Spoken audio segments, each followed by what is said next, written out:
أعوذ بالله من الشيطان الرجيم بسم الله الرحمن الرحيم الحمد لله رب العالمين الرحمن الرحيم مالك يوم الدين إياك نعبد وإياك نستعين اهدنا الصراط المستقيم صراط الذين أنعمت عليهم غير المغضوب عليهم ولا الضالين آمين اللهم صل على سيدنا محمد الفاتح لما أغلق والخاتم لما سبق ناصر الحق بالحق والهادي إلى صراطك المستقيم وعلى آله حق قدره ومقداره العظيم سبحان ربك رب العزة عما يصفون وسلام على المرسلين والحمد لله رب العالمين.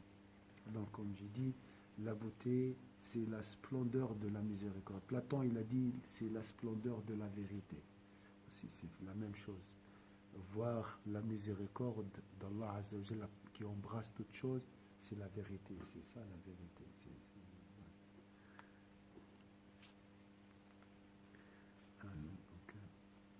حدثنا donc est-ce que c'était ce matin avec les frères Abu Muhammad ibn Attab nous a dit oui ça c'est ce matin on a commencé un nouveau chapitre donc on va continuer Inch'Allah jusqu'à la fin de ce mois le prophète sallallahu un mois pour le prophète sallallahu قال لقيت عبد الله بن عمرو بن العاص ça c'est un grand compagnon فقلت أخبرني عن est-ce que c'est quelle page 43 hier ce que tu as pris en photo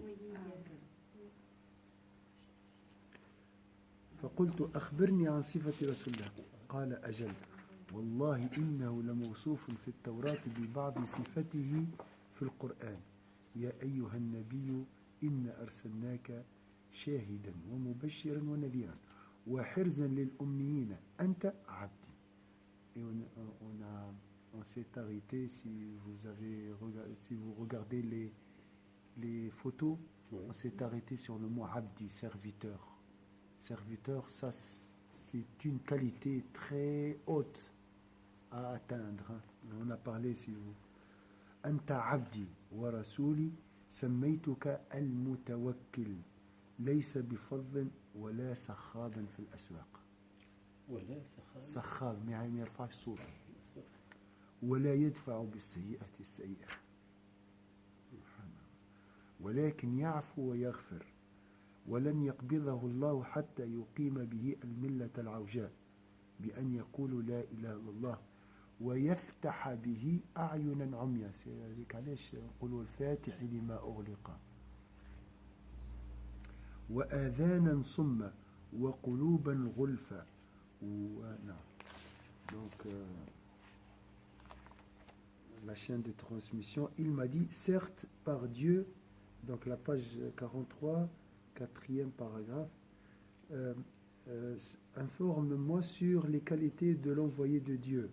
Il m'a dit certes par Dieu il est décrit dans la Torah par certaines de ces qualités mentionnées dans le Coran on trouve dans Surat Al-Fath.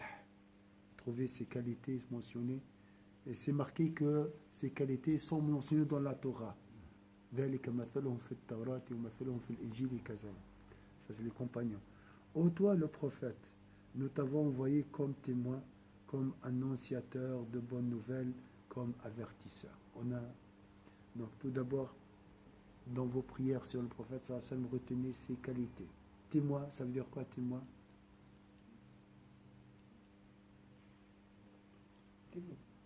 Il est là, il surveille. Il surveille. Le témoin, il est présent, toujours. Présent. Comme annonciateur de bonnes nouvelles. Si tu fais des bonnes, on a vu ça ce matin aussi.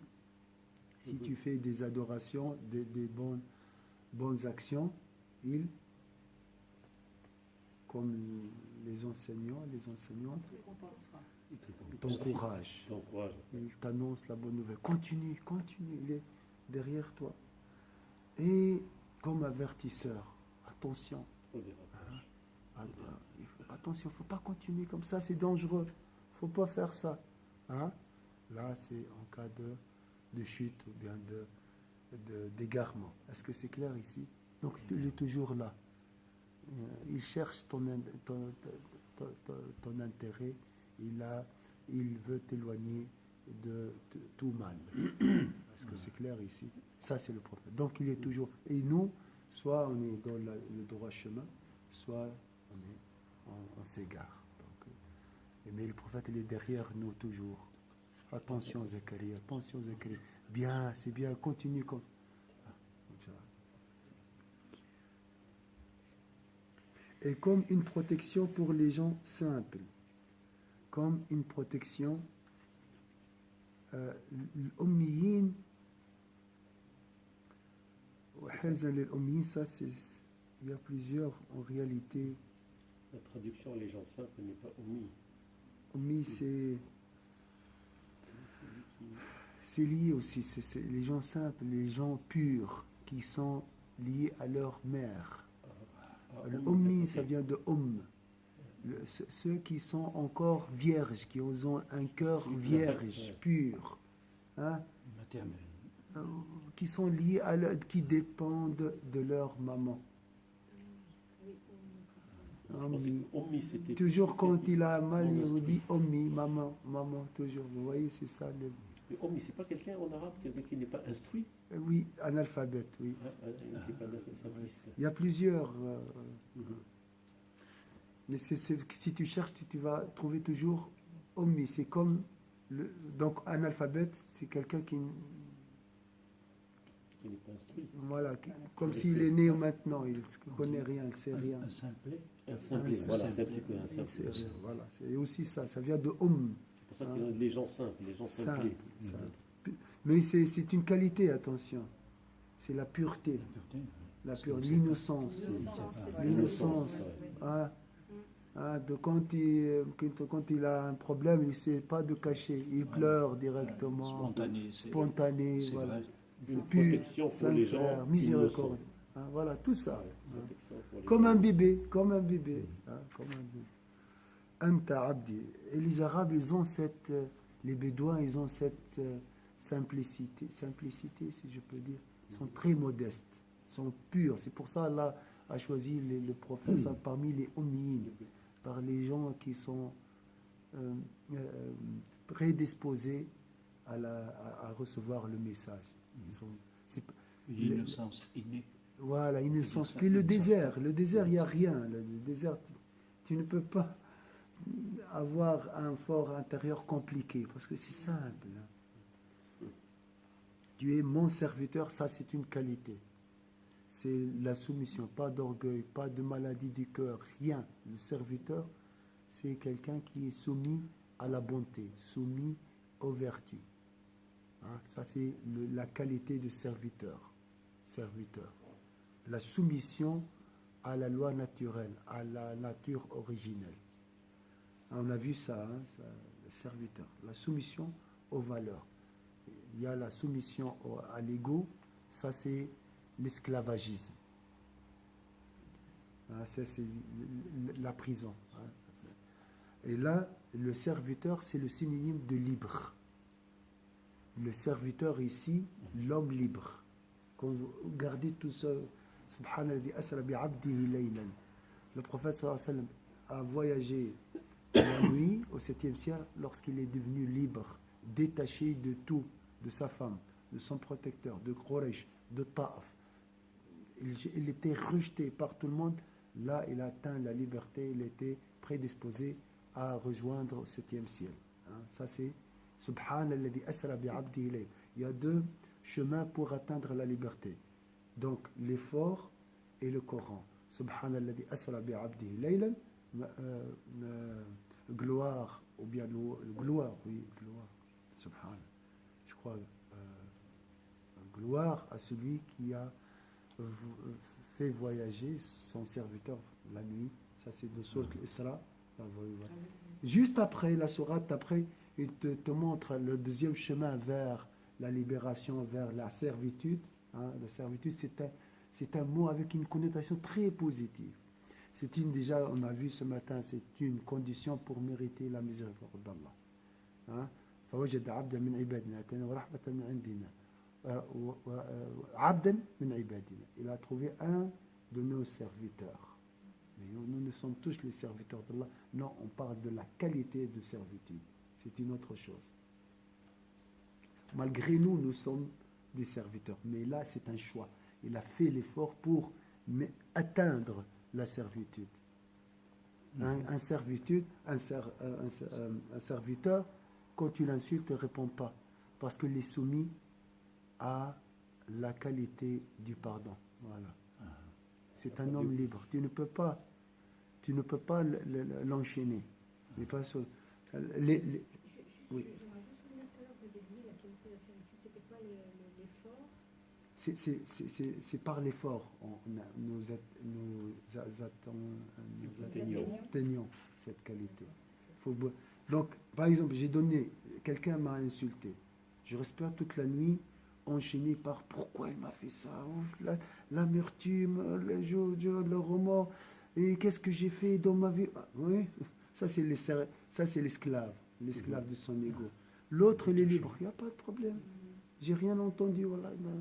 C'est pas grave, mon frère, je te pardonne. Mais du fond du cœur, vous voyez, la liberté, on parle de ça, c'est la serve. Parce qu'il est soumis à la loi, la vertu, le pardon, la générosité, l'amour, la miséricorde. Et peut-être il est stressé, c'est pour ça qu'il m'a insulté. Sûrement, il a un problème dans sa vie. Ah, là, il trouve des excuses. La misère, ouais, est-ce que vous comprenez? C'est ça le serviteur. Hein? Le prophète à Ta'af, lorsqu'il était lapidé par les fous, les enfants, il a dit: oh Allah, tu n'es pas fâché de moi, tu n'es pas fâché contre moi.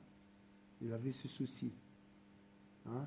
Il n'avait pas il n'a jamais insulté le peuple de Ta'if. Non. Le contraire. Quand l'ange des montagnes est venu lui dire: je te propose de les écraser. Il a dit: non, peut-être parmi leur progéniture, il y aura des gens qui vont unifier Allah Azza wa Jalla. C'est ça la qualité de serviteur. Hein? C'est un homme qui a atteint un niveau très haut de liberté. L'homme libre parfaitement, c'est Sayyidina Muhammad. C'est pour ça qu'il a atteint le niveau. Donc, je prends un oiseau. Un oiseau libre, il peut voyager. Voilà. Le prophète sallallahu alayhi wa sallam était très libre, c'est pour ça qu'il a atteint 7e ciel. Les autres prophètes, 4e, 5e, Adam première. Donc, des niveaux, selon leur degré de liberté, entre guillemets, détachement. Parce que les ciels sont proches de la terre. Voilà, des degrés comme ça. Sayyidina Muhammad sallallahu alayhi wa sallam était parfait, l'homme le plus. Déjà, un frère maintenant, il m'a posé la question de la liberté en islam. Tu es mon serviteur, c'est ça, hein, se détacher de l'ego, et mon messager, bien sûr. Mon messager. Wa Rasouli. Je t'ai nommé Al-Mutawakkil, celui qui s'en remet à Dieu. Alors, j'ai confiance à une personne puissante, forte. Le prophète sallallahu alayhi wa sallam voyait la miséricorde d'Allah. Il voit tout d'abord tout est beau. Il voit la puissance d'Allah, la source de cette beauté. Donc c'est normal qu'il aura dans le cœur cette remise confiante en lui. Al-Mutawakkil. Ça veut dire quoi Al-Mutawakkil aussi? Celui-là qui a la remise confiante en Allah. Toujours souriant. Il n'a pas de souci. Toujours, il se confie à Allah Azza wa Jalla. C'est Allah qui va régler tout. Il n'y a pas de problème. Pas de souci. Pas de problème. Vous voyez, c'est ça le mutawakkil. Hein? La question, c'est le mutawakkil, se remet à Dieu. Regardez, le tawakkul, c'est lié à l'unicité de Dieu. C'est la question qui nous a tourmenté toujours, ces questions du destin. La subsistance, comment je vais faire? est-ce que je dois réagir? Est-ce que je dois me taire? Je dois parler? Est-ce que... Mais le prophète sallallahu alayhi wa sallam voyait comment faire. Parce qu'il voyait Allah Azza wa Jal. C'est lui qui gère tout. Nous sommes des marionnettes. Nous sommes des marionnettes. C'est Allah qui gère sa royaume. Il voyait la puissance d'Allah. Il ne voyait qu'Allah Azza wa Jal qui gère sa royaume. Bien sûr, vous allez me poser des questions, vous connaissez ma réponse. Donc toujours, c'est Allah qui gère tout. Donc tout est beau. Vu que ça vient d'Allah Azza wa Jal, alhamdulillah. Est-ce que c'est clair ici? Vu que tout vient d'Allah Azza wa Jal, c'est facile de s'en remettre à lui. Voilà, c'est tout. Hein? Hein? Il y a la condition. Vu que, voilà, tout d'abord, il voit que tout vient d'Allah Azza wa Jal, et ça c'est la sagesse. C'est pour ça qu'il dit alhamdulillah. Ah, ça vient de lui, alhamdulillah. Alors, vu que ça vient de lui, donc je vais vers lui. Pourquoi aller vers les marionnettes? Pourquoi demander les statues? C'est ça les statues, c'est des marionnettes. Maintenant, il n'y a pas de statues en pierre, c'est des gens, c'est des marionnettes qui bougent. La différence, c'est des statues qui bougent, des statues qui ne bougent pas. Est-ce que c'est clair ici? C'est le mutawakkil, ça c'est une qualité aussi. Hein, il y a du travail avant. Oui, il faut être, comment dire, il faut savoir être mutawakkil, mais par contre aussi d'agir. Et parfois, c'est-à-dire, même passer par un intermédiaire, la personne, Allah l'a mis en tant qu'intermédiaire pour aboutir à quelque chose qu'Allah nous a accordé, qui va nous accorder derrière. On ne reste pas dans comment dire, l'immobilisme pour dire tout ce qui va venir, c'est Allah. Non, c'est facile ça. Donc, le prophète tout est lié à Allah, même mes actions, c'est par Allah. Il ne voit pas sa puissance, il voit la puissance d'Allah à travers lui. Il voit Allah agir à travers lui. Il ne dit pas c'est moi qui a fait ça. C'est grâce à Allah. Bismillah. C'est ça, Bismillah. Donc il voit Allah partout. Hein? Il voit la miséricorde partout. Et comme ça, il est tranquille. Hein? Il n'y a pas de stress, il n'y a pas de tristesse, il n'y a pas de soucis, il n'y a pas d'inquiétude, il n'y a pas de... Rien. C'est Allah, Azza wa Jalla, grâce à Allah. Hein? La paix intérieure. C'est tawakkul, ça. Hein? Est-ce que vous voyez? Allah dit vous êtes tous des bergers, chacun vous êtes responsable de votre troupeau quelque part. Voilà. Donc on a une certaine responsabilité dans nos actes afin de mener le troupeau comme il le faut, mais c'est Allah qui va nous guider à travers notre intention avec la chose, et quelque part au bon pâturage, au bon résultat à la fin. Mais toujours, iyyaka na'budu wa iyyaka nasta'in. Iyyaka na'budu, c'est la ilaha illallah. Nasta'in, c'est tawakkul. Nous absolument, tout à fait.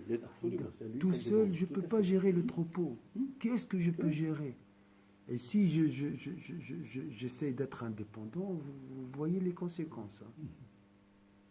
Donc toujours, moi j'ai dit toujours, si je suis stressé, si je suis malheureux, je suis coupé de Dieu. Je suis éloigné de Dieu. C'est très simple. Si je suis avec Allah Azza wa Jalla, si j'implore son secours, je serai toujours tranquille.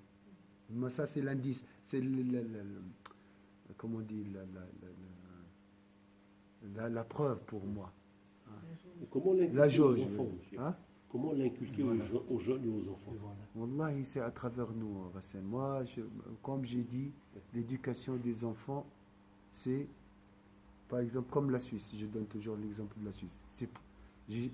Est-ce que vous avez, en Tunisie, les slogans, la propreté de l'iman, toujours, partout, il y a des slogans, la propreté, mais toujours les rues. Pourquoi? Parce que l'éducation n'y est pas. On a un problème d'éducation, de fond. Si je peux me permettre, je pense que ce sont les contradictions des hommes qui les confondent. Barakallahu fik. C'est les contradictions de l'homme qui les confondent parce qu'en fait, en tant que musulman, on est dans une considération qui est très triviale. On n'arrive pas à aller vers la hauteur. Alors que dans la nature des Occidentaux, ils ont réussi à se détacher de la croyance, et c'est ça qui est très paradoxal. Ils ont réussi à se détacher de la croyance Donc, ils ne sont pas forcément croyants, ou ils sont croyants sous une autre forme. Ils ont réussi à avoir une considération pour les choses, pour la chose, du moins pour la création. Quand même, ils n'ont pas de considération pour le créateur. Alors que nous, c'est notre problème, c'est que on est confronté à nos propres contradictions, en connaissance de cause, en sachant que Dieu ne nous impose pas ce qui ne nous est pas insupportable, parce qu'il le dit, et en plus de ça, il nous a donné un modèle. Donc, il y a tellement de choses, enfin c'est à notre portée, quelqu'un disait tout à l'heure que c'est difficile, certes, mais c'est à notre portée. Je pense que c'est un problème de volonté, au-delà de l'éducation, parce que ça c'est des considérations humaines. Moi je suis en train de parler de la sphère qui touche la dimension divine. C'est à notre portée, c'est une question de volonté. On a envie, on n'a pas envie, on se laisse aller, on se laisse porter. Et c'est comme ça qu'en fait, enfin c'est mon sentiment, ça n'engage que moi, c'est pour ça qu'on dégringole en fait progressivement dans la bassesse et qu'on oublie de s'élever. Pourtant, dans ce qu'il y a de plus haut, c'est ce qu'il y a de plus beau. Donc il y a de la légèreté, il y a de la sagesse. Le prophète, c'est quelqu'un, c'est un personnage qui est assez complexe et qu'il est à la fois aussi simple. Et du coup, mais le problème, c'est que nous, les hommes... Profond. C'est profond. C'est pas complexe, mais profond. Profond, c'est ça, excusez-moi. Très profond. Et du coup, on est dans nos propres contradictions et malheureusement, nos contradictions nous perdent et on est aussi dans des considérations qui sont très, réglementaires, linéaires. Voilà. On peut pas. On veut pas. On n'arrive pas à s'élever. Et puis, encore une fois, on se heurte à nos propres contradictions, à beaucoup d'égards. Les communautés musulmanes, ce sont les communautés qui n'ont pas confiance en l'avenir, alors qu'on est les premiers à devoir croire à l'incertitude. On doit avoir une vision à long terme. Les économies musulmanes sont les économies les plus faibles, parce qu'on n'est pas dans le tawakkul. Et c'est ça qui est très contradictoire en fait. Et tant qu'on ne va pas réussir à se détacher de ces considérations qui sont triviales, il y a un moment charnière là qui doit arriver, qui peut-être ne viendra pas. Enfin, je pense, je me trompe peut-être. Alors, juste, j'ai regardé, le prophète n'a jamais prêché chez lui, jamais prêché dans sa maison. Il prêche à l'extérieur et il se comporte à la maison. C'est ce que j'ai constaté. C'est un processus qui est à longue haleine, mais elle est très efficace. Tu peux parler mais le prophète, c'est, comment dire, on dit le prophète, il a été éduqué et formé par Allah Azza wa Jal. Donc c'est l'homme parfait. Oui. Sincèrement. Pour moi, c'est un objectif de se rapprocher du prophète. Pour nous, oui. On doit être d'accord. Mais quelque part, nous, je ne peux pas dire que parce que le prophète n'a pas éduqué à la maison que je dois me comporter, alors qu'on n'est pas dans la même référence. Oui. Moi, je dois éduquer à la maison, je dois m'éduquer moi-même, remettre en question mon éducation et ainsi de suite. Quand je vous parle aujourd'hui, comment on fait pour les enfants, pourquoi ? Parce que j'appartiens à une génération où l'éducation religieuse n'a pas réellement existé en Tunisie. D'accord ? Or, les Européens, quand on parle qu'ils sont respectueux, ils n'ont pas eu d'éducation religieuse, mais une éducation de valeurs. Directement en relation avec le concret, avec ce qu'ils vivent. Nous, on a collé tout à Allah. C'est-à-dire, c'est haram, Allah va te punir. Si tu fais ça, c'est Allah. On l'a collé, on s'est dégagé de la responsabilité, on l'a mis sur Allah. Alors que non, il aurait fallu dire qui est Allah, comment on doit aimer Allah, pourquoi on est là, d'accord, pour réellement savoir quand Allah est fâché, on est mal à l'aise. Oh, tu dis à un jeune, Allah il est fâché, mais c'est pas grave, il voit pas du concret pour lui, d'accord. Donc c'est pour ça que on doit avoir une approche vis-à-vis des jeunes et des enfants qui est totalement différente de la nôtre que nous on a vu, d'accord, mais en étant plus pragmatique. C'est pas, on ne laisse pas les choses comme ça. Moi je suis contre d'abandonner, de dire les enfants on les laisse et le prophète n'a pas prêché chez lui. Moi personnellement, moi je pense s'il y a une faute chez mes enfants, c'est le reflet de mes fautes. Donc, au lieu de guérir les symptômes, il faut attaquer les causes. Donc, ça ne sert à rien d'essayer de mettre des pommades, tout ça, c'est ma faute. Lui, innocent, c'est ma protection, entre guillemets. C'est un miroir qui, à travers lui, je peux voir mes fautes. C'est pourquoi je m'énerve, mais en réalité, je m'énerve contre mes fautes. Mais lui, il est innocent, le pauvre. Effectivement, il y a cette part. On Il y a projette cette souvent part. Il y a un nos reflet propres... de nous, hein. C'est le Il y reflet. a une partie. C'est tout. Tout n'est pas... Mais Non, c'est pas nous. Mais regarde, dans Saul, attention. C'est l'origine, c'est moi. C'est à cause de ma faute qu'il était influencé par l'extérieur. Voilà, donc, moi, je pense comme ça. Voilà. On projette nos Regarde propres comme Moussa frustrations. et le Khidr sont partis et le Khidr, il a tué l'enfant. Et Moussa, il était offusqué. Qu'est-ce que tu as fait comme chose? Et après, il lui a expliqué que c'était quelqu'un qui était mauvais et qu'il ne voulait pas qu'il, écarte les parents des bons chemins, qu'il fatigue les parents. Donc c'est pour ça qu'il l'a tué, pour qu'il leur accorde, d'après Allah, un autre enfant d'une certaine dignité. Donc quelque part... Juste après, Oui. Racine, regarde l'histoire, juste un contre-exemple, l'histoire des orphelins. Leur père, et leur comment on dit, ascendant, Ou grand-père, les ancêtres. L'ancêtre septième Hmm. était pieux. Le septième, donc la piété éduque. Absolument, ça c'est... je suis tout à fait d'accord. Indirectement. Je suis tout à fait d'accord avec toi, Cheikh. Donc, D'accord. tout ce qui est qualité, c'est par le modèle. Il n'y a pas de théorie. Mais je suis d'accord avec toi. Dans l'urgence, oui, je dois parler. Mais il faut mettre dans la tête, c'est peu efficace. L'essentiel, la priorité, c'est... Je suis d'accord avec toi, Voilà, non, c'est sûr et certain. Mais je Voilà, parle, d'accord. oui, Mais oui, dit on que doit le parler parce que pour combler, il faut... parce qu'il y a des choses urgentes. Mais il faut parler avec miséricorde. La manière aussi. La manière. Ah, ça, c'est le truc. Ah oui, c'est sûr et certain. Et tawakkul. Il faut beaucoup de temps. Absolument. C'est pour ça que Là, le résultat vient d'Allah. la responsabilité, c'est très, très grand. Donc, le mot tawakkul, c'est très, très profond. Donc, voilà. Je ne vais pas vous retenir plus. Mais juste, je vais finir vite. C'est pas bien de finir vite. Mais tu n'es ni grossier, ni rude, ni criard. Vous voyez, c'est simple. Hein? Mais ça peut tout dire. Hein? Ni criard dans les marchés. Tu ne réponds pas au mal par le mal. Ça, je vais mettre ça dans le sermon de demain. Mais tu pardonnes et absous.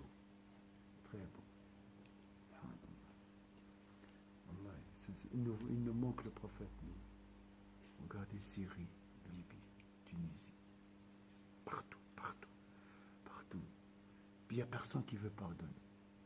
Il n'y a personne qui veut céder son droit. Tout le monde veut leur droit. Aujourd'hui en Tunisie, 650 000 employés qui ont fait une grève générale. Le dinar a chuté de 2,91. 2,91 aujourd'hui. Pourquoi il n'y a pas ce pardon? Chacun veut manger tout seul, tirer vers... Il n'y a pas le pardon, il n'y a pas de... Oui, je cède, je pense à l'altruisme, il n'y a pas.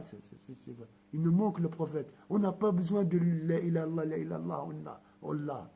Mais ça reste théorique si je donne pas, si je pardonne pas, si j'absous pas. Malgré ça, ce qui est beau, c'est que je ne pense pas que Dieu tienne rigueur quelqu'un de quelque chose qu'il ignore. Et c'est ça qui est beau parce que malgré tout, Dieu, il est clément et il pardonne. Et c'est ça notre erreur, c'est qu'on ne comprend pas ça en fait. On n'a pas cette capacité de compréhension. Oui, tu as raison. Dieu ne le rappellera pas à lui avant d'avoir rétabli la foi chancelante. chancelante, en amenant les fidèles à professer qu'il n'y a de Dieu que Dieu. Et Dieu ouvrira par lui les yeux frappés de cécité. Donc c'est pour ça que je dis le Fatih lima ughliqa, celui qui ouvre ce qui est scellé. Les cœurs, les yeux, les oreilles, lui. Les oreilles frappées de surdité et des cœurs endurcis. Voilà quelques qualités de notre prophète Sayyidina Muhammad sallallahu alayhi wa sallam, qu'Allah nous donnera la compréhension d'une goutte, Inch'Allah, de ces océans de bonté, de beauté. Et malheureusement, moi j'ai dit, si j'ai la possibilité, j'arrête tous les cours, je parle que des prophètes. Ça, vraiment tellement c'est beau, hein? C'est beau ou pas? C'est magnifique. C'est beau, subhanallah. Si je regarde le taux de la présence des frères pendant les cours, pendant la période de Rabi al-Awwal, là c'est la saison pour les cours. Subhanallah, c'est très très beau. Et t'as jamais... Et tu peux répéter, hein. Tu peux répéter la même chose plusieurs fois, toujours c'est beau. qu'Allah nous guidera, Inch'Allah. En plus, c'est la base, enfin, il me semble que c'est la base, parce que si on comprend vraiment ce qu'était voilà, notre prophète Salem, on aura compris, je sais pas, la majorité de. Voilà, et la communauté sera autrement. Oui. Et là, c'est l'unicité de Dieu. Ça, c'est l'islam. Il y a tout dans le comportement. Il ne faut pas lever la voix. Voilà. Par exemple. Hein? C'est simple, là. Mais vas-y, essaie quand tu t'es énervé. Dans le monde d'aujourd'hui, mon frère, vous dites l'islam, moi je suis ébloui en 11 mois de ce que je découvre chez vous, avec vous, ce que vous m'enseignez, ce que vous m'enseignez toutes et tous, vous. Moi je suis admiratif de votre religion, l'islam, que je ne connaissais pas avant. Mais on peut dire, et je l'ai compris comme ça dans ce que dit monsieur, vous, les sœurs, et puis